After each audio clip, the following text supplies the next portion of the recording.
2, 3.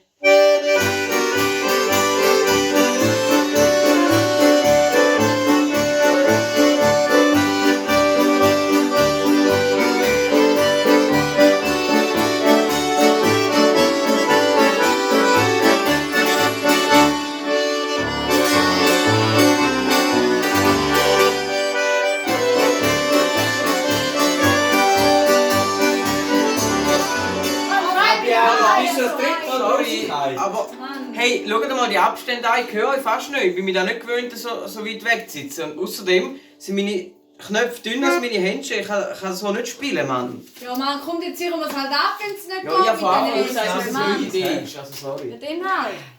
Ja. Das war Lukas seine Idee. Das war eine gute Idee. Hey, ich glaube, wir müssen mal eine Runde desinfizieren. Ja, komm. Ja, definitiv. Da braucht es jetzt.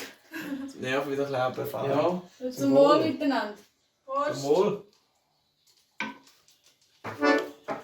Ja, und jetzt, wo wir desinfiziert haben, oder irgendein Kräutchen hilft gegen die Krankheit. Komm, machen wir noch mal eins. Probieren wir es Also. nochmal. Ich bin vor. Welche Eins. Uhr? D durch. Tipptopp. 1, 2, 3, 4.